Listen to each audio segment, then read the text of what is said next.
আমার চ্যানেলে তোমাদের সকলকে স্বাগত। আজ আমরা ক্লাস 7-এর রায়োমার্টিন প্রশ্নবিচিত্রা থেকে ভূগোলের তৃতীয় পর্যায়ক্রমিক মূল্যায়নের দ্বিতীয় স্কুল সলভ করব।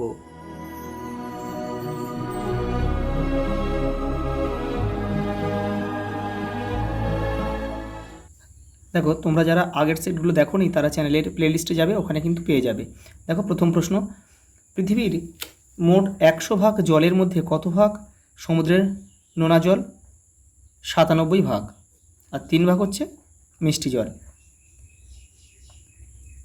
নদী যেখানে সৃষ্টি হয় সেই জায়গাকে নদীর কি বলা হয়? নদীর উৎস বলা হয়। আর যেখানে নদী মেশে সেখানে হচ্ছে সেটা মোহনা। দেখো, যে নদী একাধিক দেশের মধ্যে দিয়ে প্রবাহিত হয় তাকে কি বলা হয়? তাকে বলা হয় আন্তর্জাতিক নদী। আর যে নদী কোনো দেশের মধ্যে উৎপন্ন হয়ে কোনো দেশের মধ্যে জলাশয়ে মিশেছে সেটা হচ্ছে কি? সেটা হচ্ছে অন্তর্বাহী নদী, যেমন লুনি। আর দেখো, নিত্যবহ নদী মানে যে নদীতে সারা বছর জল থাকে সেটাকে নিত্যবহ নদী বলে। একটা আন্তর্জাতিক নদীর উদাহরণ হচ্ছে ব্রহ্মপুত্র লিখতে পারো তোমরা, সিন্ধু লিখতে পারো। পরের প্রশ্ন দেখো, পলিস্তর জমা হয়ে কোন শিলার উৎপত্তি হয়? এটা হবে পাললিক শিলা। তাহলে এখানে পাললিক শিলার উদাহরণ কী আছে? কাদা পাথর। এটাই আমাদের উত্তর হবে। পরেরটা দেখো,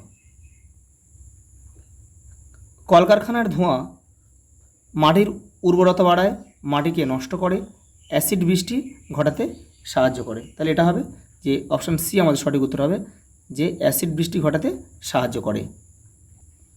পরের প্রশ্ন দেখো, বায়ুর চাপ মাপার একক হলো মিলিবার। বায়ুর চাপ মাপার যন্ত্রের নাম হচ্ছে ব্যারোমিটার। দেখো, এগুলো তোমরা একটু জানবে। অ্যানিমোমিটারের সাহায্যে বায়ুর কী মাপা হয়? গতি মাপা হয়। আর বাত পাতাকার সাহায্যে বায়ুর দিক নির্ণয় পরিমাপ করা হয়। দেখো, আন্দিজ পর্বতমালা একটা কিসের উদাহরণ? দেখো, ভঙ্গিল পর্বতের উদাহরণ। আন্দিজ দক্ষিণ আমেরিকায় কিন্তু এটা অবস্থিত। টেবিলল্যান্ড বলা হয় কাকে? মালভূমিকে। দেখো, ফ্লোরাইড দূষণের ফলে কী রোগ হয়? ফ্লোরোসিস। আর হচ্ছে ক্যাডমিয়াম দূষণে কিন্তু হয় ইথাই।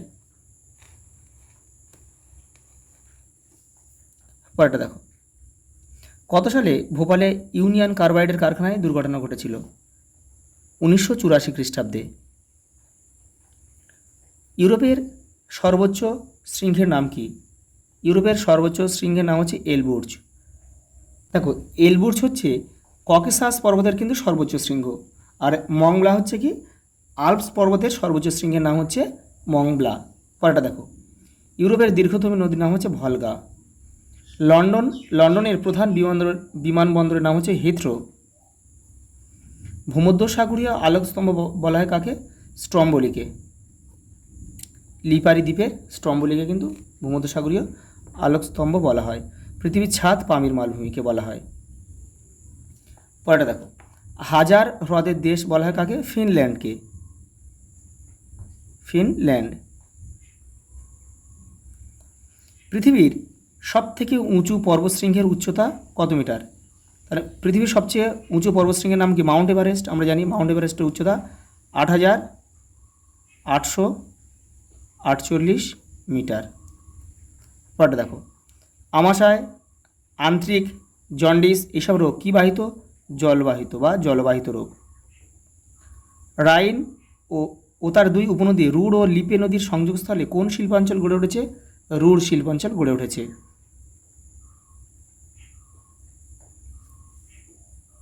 পরের প্রশ্ন দেখো, হান্স, এটা হবে নেদারল্যান্ড বা হল্যান্ড।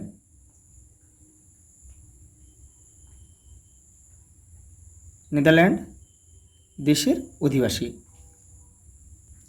পরেরটা দেখো, কী দিয়েছে? নিচের বিবৃতিগুলি সত্য বা মিথ্যা নির্বাচন করো। দেখো, নিত্যবহ নদীগুলি বৃষ্টির জলে পুষ্ট। এটা কিন্তু মিথ্যা।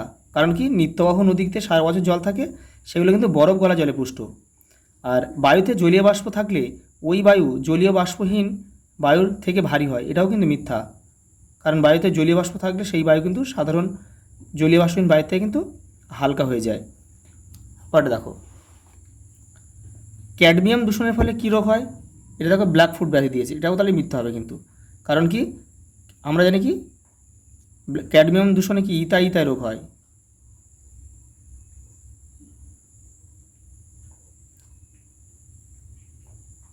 পরেরটা দেখো, ইউরোপ মহাদেশের দেশের সংখ্যা কতগুলি? বলছে 66টি। এটাও কিন্তু ভুল, বা এটাও মিথ্যা লিখতে হবে। তাহলে কতগুলি আছে? 54টি দেশ আছে। পরেরটা দেখো, রুর শিল্পাঞ্চলটির ক্ষেত্রফল প্রায় 4600 বর্গ কিলোমিটার। এটা কিন্তু সত্য। পরের প্রশ্ন দেখো, এক কথা উত্তর দাও। লন্ডন অববাহিকার আকৃতি কিরূপ? সরার মতো, মাটির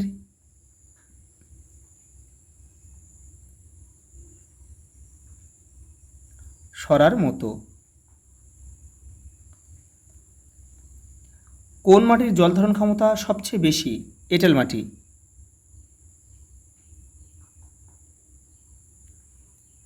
পরেরটা দেখো, ল্যাগোডা কোন মহাদেশের বৃহত্তম হ্রদ? ইউরোপ।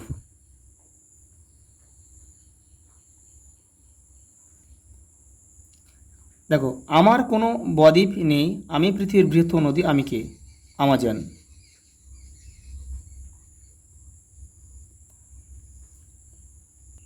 পরের প্রশ্ন দেখো, জল দূষণ কাকে বলে? তোমাদের বই দেখো 66 নম্বর পেজে রয়েছে জল দূষণ কী। এই যে কাকে বলে, এখান থেকে লিখবে, এখান থেকে এটা পুরোটা লিখে দেবে। পরের প্রশ্ন দেখো, নদী কাকে বলে? তোমাদের বইয়ের 48 নম্বর পেজে রয়েছে, দেখো নদী কাকে বলে, এইটা লিখবে তোমরা। এই যে নদী হলো স্বাভাবিক প্রবাহমান জলধারা যা অভিকর্ষে টানে ভূমির ঢাল অনুসারে উৎস থেকে মোহনার দিকে বয়ে চলে। পরের প্রশ্ন দেখো, বায়ুর নিম্নচাপ কাকে বলে? দেখো 35 নম্বর পেজে রয়েছে তোমাদের বইয়ের। এই যে তো এখান থেকে পুরোটা লিখতে হবে কিন্তু, এই যে তাকে নিম্নচাপ অঞ্চল বলে, এই পর্যন্ত লিখবে পুরোটা। পরের প্রশ্ন দেখো, লন্ডন অববাহিকার চতুর্সীমা বর্ণনা করো বা লেখো। 131 নম্বর পেজে রয়েছে, দেখো সীমানা বলে রয়েছে, এটাই তোমরা লিখবে, এই যে সীমানা, এখান থেকে এটা লিখবে। পরের প্রশ্ন দেখো, ট্রাক ফার্মিং কাকে বলে? তোমাদের বইয়ের 132 নম্বর পেজে কিন্তু উত্তরটা রয়েছে, দেখো এই যে এখান থেকে তোমরা লিখবে যে এখানকার কৃষির প্রধান বৈশিষ্ট্য হলো, এখানকার বলে তোমরা এটা লিখবে না, এটা জায়গা লিখবে লন্ডন অববাহিকার।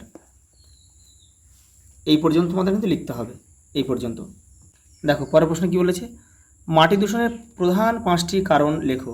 দেখো এখানে কিন্তু তোমাদের বইয়ের 77 নম্বর পেজে রয়েছে, দেখো এখানে শুধু নাম কিন্তু দেওয়া নেই, শুধু ছবি দেওয়া আছে, এখান থেকে তোমরা কিন্তু একটু লিখে নেবে। যেমন এখানে গাছ কাটা রয়েছে, এখানে প্রচুর রয়েছে।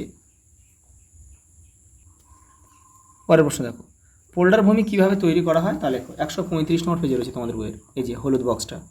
পরের প্রশ্ন দেখো, নদী কী কী কাজ করে ব্যাখ্যা করে লেখো। এই দেখো নদী কী কী কাজ করে, এটা তোমরা এখান থেকে এটা পুরোটা লিখবে। পরের প্রশ্ন দেখো, আমাদের জীবনে মালভূমির প্রভাব লেখো। 144 নম্বর পেজে রয়েছে, দেখো এই যে নীল বক্সটা। পরেরটা দেখো, রুর শিল্পাঞ্চলের অর্থনৈতিক পরিবেশ আলোচনা করো। তোমাদের বইয়ের 129 নম্বর পেজে রয়েছে, এই যে দেখো রুর শিল্পাঞ্চলের অর্থনৈতিক পরিবেশ। এই পয়েন্টগুলো কিন্তু তোমরা সব লিখবে, আর ভিতরে কিন্তু যেগুলো প্রয়োজনীয় জিনিসগুলোই শুধু লিখবে। পরের প্রশ্ন দেখো, জল দূষণের প্রধান 7টি কারণ লেখো। তোমাদের বইয়ে 68 নম্বর পেজে রয়েছে, দেখো একটু দেখে নাও এখান থেকে।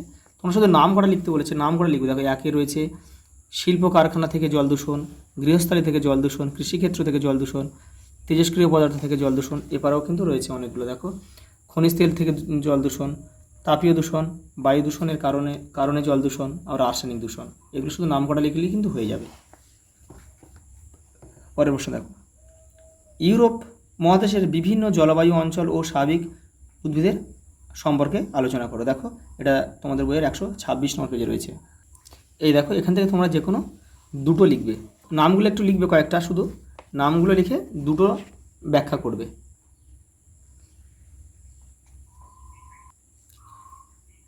লন্ডন অববাহিকার অর্থনৈতিক পরিবেশ সম্পর্কে লেখো। 132 নম্বর পেজে রয়েছে, দেখো এই যে তোমাদের কিন্তু এখান থেকে লিখতে হবে, এখান থেকে পুরো এই পর্যন্ত কিন্তু লিখতে হবে, এই পর্যন্ত।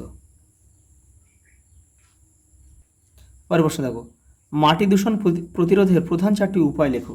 এই যে এই মাটি দূষণ প্রতিরোধের উপায়, এটা তোমাদের বইয়ের 81 নম্বর পেজে রয়েছে। এই কী করা উচিত এটা লিখবে, এখান থেকে 4টে লিখবে।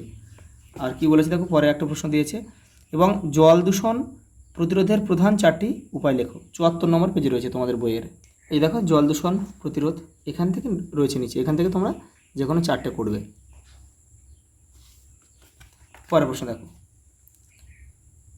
বায়ুর চাপের পার্থক্যের কারণগুলি ব্যাখ্যা করো। তোমাদের বইয়ের 33 নম্বর পেজে রয়েছে। এই দেখো বায়ু চাপের পার্থক্যের কারণ, এখান থেকে তোমাদের কিন্তু লিখতে হবে। এবারও কিন্তু কিছুটা রয়েছে, এগুলো এতটা পড়ে কিন্তু তোমরা ছোট করে লিখবে এই পর্যন্ত। দেখো নদীর নিম্ন প্রবাহে গঠিত 3টি ভূমিরূপ চিত্রসহ লেখো। 57 নম্বর পেজে তোমরা এখান থেকে করবে। নদীর একটা নিম্ন প্রবাহ, এখানে রয়েছে, তোমরা প্লাবনভূমি করবে, বদ্বীপ করতে পারো। এই যে এই পর্যন্ত লিখবে, এখান থেকে এই পর্যন্ত। দেখো লাস্ট প্রশ্ন, পর্বতবেষ্টিত মালভূমি, ব্যবচ্ছিন্ন মালভূমি আর লাভা গঠিত মালভূমির সংজ্ঞা, উদাহরণ আর চিত্রসহ আলোচনা করতে হবে। এই দেখো 40 নম্বর পেজে রয়েছে, দেখো পর্বতবেষ্টিত মালভূমি রয়েছে, এটা লিখবে। তারপরে রয়েছে দেখো লাভা মালভূমি রয়েছে, এই লাভা গঠিত মালভূমি, আর এখান থেকে ব্যবচ্ছিন্ন মালভূমি। এই যে এই পর্যন্ত তোমাদেরকে লিখতে হবে, এই পর্যন্ত। আজ এই পর্যন্ত, দেখা হবে পরের ভিডিওতে।